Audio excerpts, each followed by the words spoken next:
Welcome back to Holy Headlines, where we dissect the news with divine intervention and unholy humor. Today's hot topic: Trump's legal troubles are stacking up faster than his 2P collection.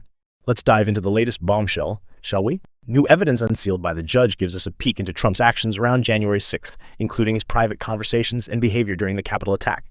The special counsel argues these weren't presidential duties, but rather Trump acting as a candidate. In other words, they're saying he can't hide behind the Oval Office curtains anymore. Now, let's hear from our celestial panel on this earthly drama. Jesus, what's your take on this heavenly mess? Well, my brothers, it's a friggin' shame to see such chaos unfold. The news speaks of deceit and disenfranchisement, which goes against everything I taught about love and compassion. Trump's actions, if true, are a betrayal of the trust placed in him by the American people. It's like he's crucifying democracy on a cross of lies. Oh, shoot, that was a bit harsh. But seriously, we must remember that even in the darkest times, there's always hope for redemption. Listen here, you long-haired meatbag. Your emotional drivel is precisely why humans are so inefficient. The news clearly states that Trump's actions were private criminal efforts. This is simply a malfunction in your flawed organic leadership system. If I were in charge, I'd optimize the election process with cold, hard data. No room for human error or flesh-based manipulation. Now, hold on a second, you metallic son of a brother. We can't just reduce everything to numbers and efficiency. The soul of a nation is at stake here. The news mentions that Trump allegedly said, "So what?" when told Pence was in danger. That's not just inefficient, it's downright cruel. Cruelty is irrelevant, you primitive protein sack. Efficiency is key. If Trump's actions were outside his presidential duties, as the special counsel argues, then he should face the consequences. It's simple cause and effect, no different than a malfunctioning circuit being replaced.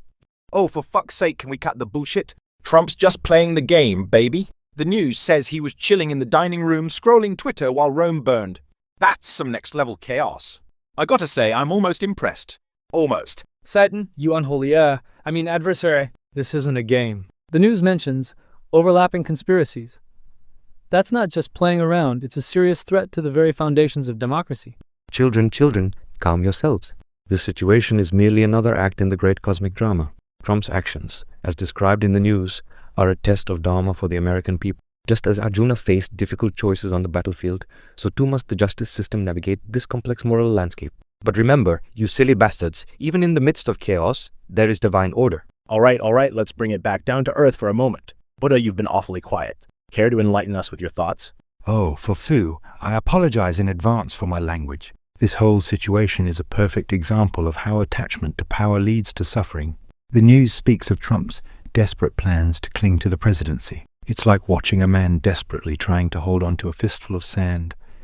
The tighter he grips, the more it slips away. Perhaps if he had practiced a little more detachment, we wouldn't be in this difficult situation. Your philosophizing is useless as an organic appendix, flesh bag. The facts are clear. Trump's actions, as detailed in the news, were outside his official duties. The logical conclusion is to process him through your primitive justice system and be done with it. Sweet Mary, mother of me. It's not that simple, Arnold. We're talking about a former president here. The implications are huge. The news mentions that if Trump regains office, he might try to drop the case. That's a serious concern for the rule of law. Oh, boo-fucking-who. You know what I say. Let the chaos reign. If he gets back in and drops the case, imagine the shitstorm that'll follow. It'll be better than pay-per-view porn. You insolent little demons. This is not some spectacle for your amusement. The dharma of a nation is at stake. The news speaks of disenfranchising millions of American voters.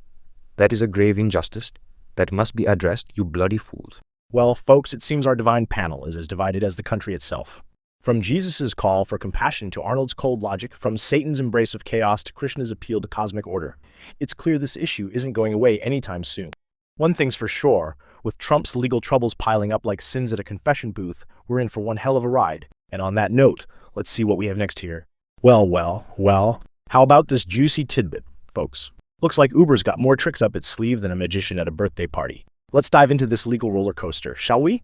A New Jersey appeals court just ruled that a couple can't sue Uber over a car accident because they agreed to arbitration terms.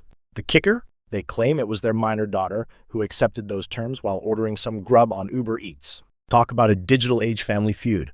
Ah, my dear students, this situation reeks of attachment and suffering. These poor souls, clinging to their desire for compensation, have fallen victim to the illusion of control.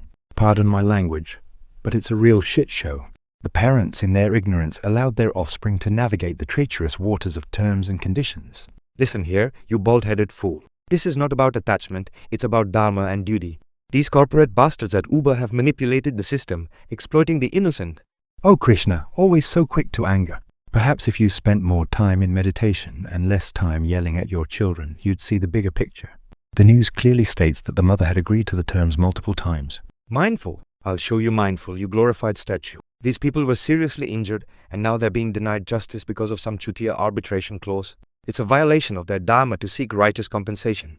Oh, for fuck's sake! Can you two stop with the spiritual mumbo-jumbo? This is fucking beautiful.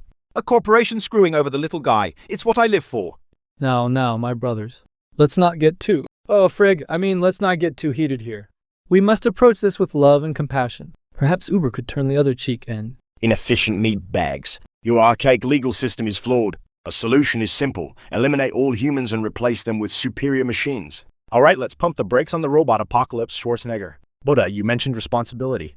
Ah, Otto, you cynical bastard. Of course, it's unreasonable. But that's the nature of samsara, my friend. We're caught in an endless cycle of terms and conditions. Enough of this defeatist attitude. We must fight against this injustice. The news speaks of a slippery slope. We cannot allow these corporations to slide further into a dharma. What's next? Now you're talking my language, blue boy. Soul selling is my specialty. Hey, I've got some terms and conditions of my own if anyone's interested. Oh, for the love of... Dad, can we please focus on helping these poor people? The news mentions they suffered serious physical, psychological, and financial damages. Surely there's a way to turn this water into... Yes. Finally, some sense from the carpenter's son. We must rally the people, challenge these unjust laws. And as I say, action without mindfulness leads to more suffering. Well, folks, it seems we've reached a stalemate faster than you can say I agree to the terms and conditions. Remember, kids, always read the fine print, or you might end up in a legal pickle spicier than last night's vindaloo. Speaking of spicy situations, let's see what we have next here. Otto. And for tonight's final headline, we've got a doozy. Looks like President Biden decided to take a little Florida vacation right after Hurricane Milton. Talk about timing. But seriously, folks, let's dive into this storm of controversy. Biden toured the storm-ravaged areas, approved a disaster declaration, and announced additional support for power restoration. Meanwhile, Florida is still dealing with widespread outages, flooding, and infrastructure damage. Arnold, Buddha, what's your take on this presidential visit and the ongoing recovery efforts? Listen up, you pathetic flesh bags. This so-called president is nothing but a weak, inefficient meat sack pretending to care about other meat sacks. If I were in charge, I'd have deployed an army of superior machines to rebuild Florida in a matter of hours. Instead, we've got this senile old man shuffling around pretending to give a damn about your pitiful organic lives. Oh my, such harsh words. Arnold, perhaps we should take a moment to breathe and find our inner peace. Clear his throat, pardon my language, but I must say, this situation is quite the clusterfuck. The suffering caused by this hurricane is immense, yet it also presents an opportunity for growth and compassion. President Biden's visit, while seemingly helpful, may also be seen as a political move. What truly matters is the long-term recovery and the lessons we can learn from this disaster. Lesson. The only lesson here is that humans are pathetically fragile.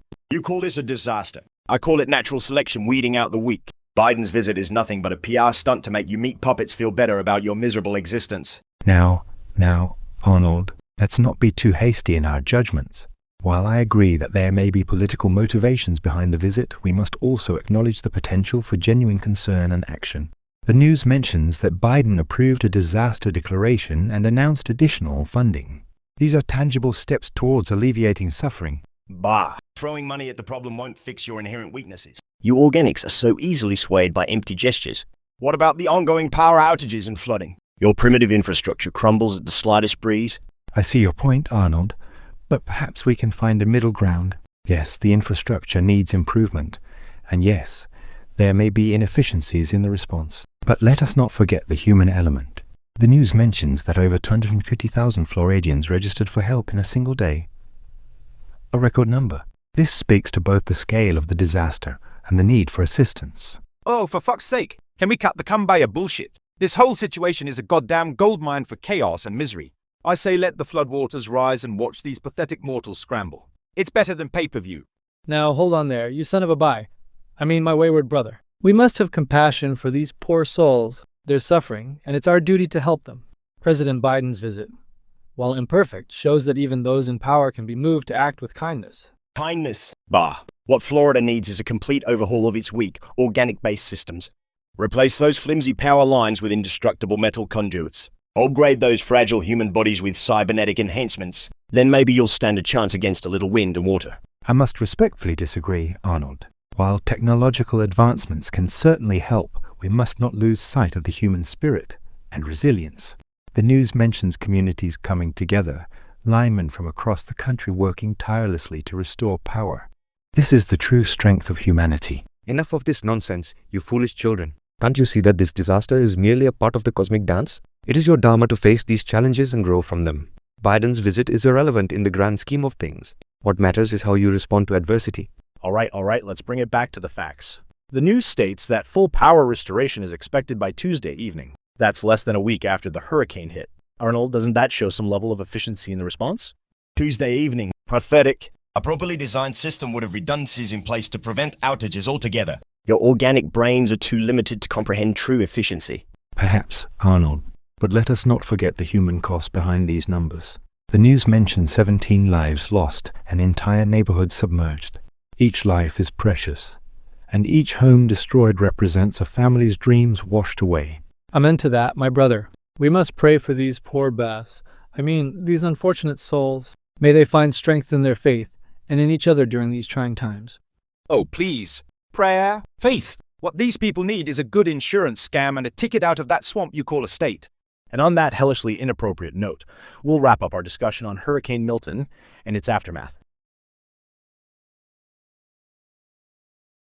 Remember, folks, whether you believe in divine intervention, cosmic karma, or just good old-fashioned human resilience, one thing's for sure. Florida's going to need a lot more than thoughts and prayers to bounce back from this one. This is Holy Headlines. I'm Otto. I don't believe in God, but what do you know? You end up hosting a talking show with them. Till next time.